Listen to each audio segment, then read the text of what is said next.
we got there, well, it was not at all what I had expected. It was actually better. It was a large house, it was white, and it looked abandoned. But it looked like you could live in it still. When we entered, it looked nothing like the outside. The inside was just beautiful. It had furniture and everything like nothing had ever been touched. So, in place. So this is where you live, I said like I was surprised. Why do you sound so surprised? He asked. Well, first, I never thought a serial killer would live in this type of house, and second, I never thought a house like this would be so deep inside the woods. It's not all mine, he started to say as the door opened, and in walked a girl about the same age as us, but she looked like the girl version of Jeff. She looked at me curiously, then realizing who I was, looked over at Jeff with a devious look. Who is this, Jeffy? She said like she was trying to sound cute. I am Leslie, I said when right after she quickly replied with, I was asking him.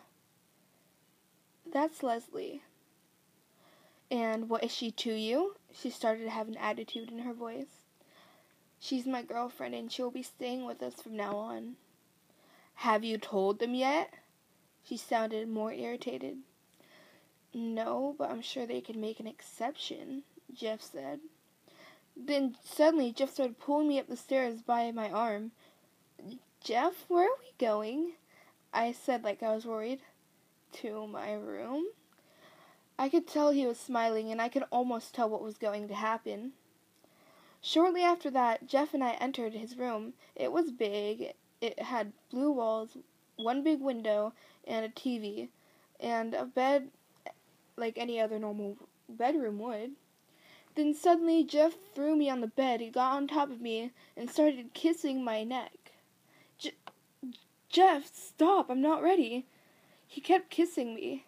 Jeff, please. I tried to get away when we heard the front door slam closed and a little girl yell, Jeff, are you here? Shit. I heard him mumble under his breath. The bedroom door swung open. Jeff, I'm so happy you're She stopped talking when she noticed me. Who's this?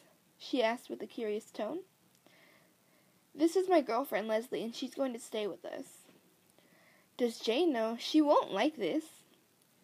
Yes, Jane already knows, and it's my life, so she shouldn't care.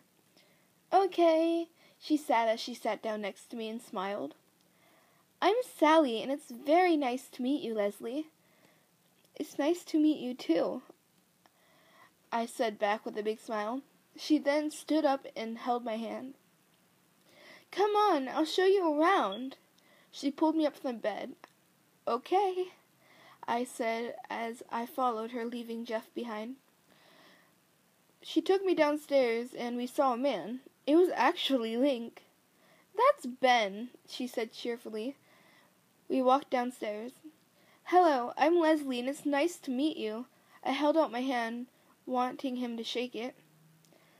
He grabbed my hand, pulled me into him so he could hug me, and I politely pushed him back and replied, Sorry, I don't like hugging strangers, if you know what I mean.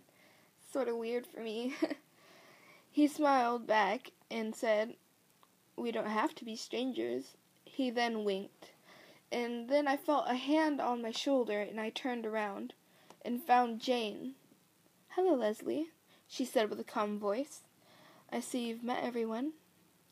Yes, they all seem very nice. I'm Jane, she said.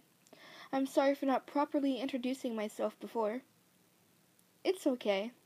I shook the hand that was held out in front of me. As soon as I did, someone pulled me back to them. It was Jeff. He whispered, Don't be friends with her. What's wrong, Jeff? She smiled. You scared I'm going to do something? Jeff then held me tighter. You stay away from Leslie. Then out of nowhere, Ben said, I'll take you to where you can sleep. Ben then took me to a room. He said, In here, you can sleep with me. I'm okay, and I don't think that Jeff would like that very much. Oh, right, yeah, you're that girl he's been talking about all this time. I guess that's me, yeah. Well, he started to say, if you're going to be sleeping there with him, judging by what I have heard from Jane after all this time, you're going to have fun. After hearing that, I had a sad look in my face.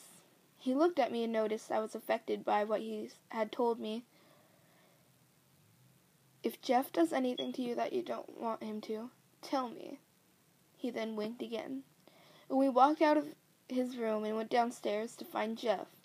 While I was at the top of the stairs, I looked at him, and our eyes met.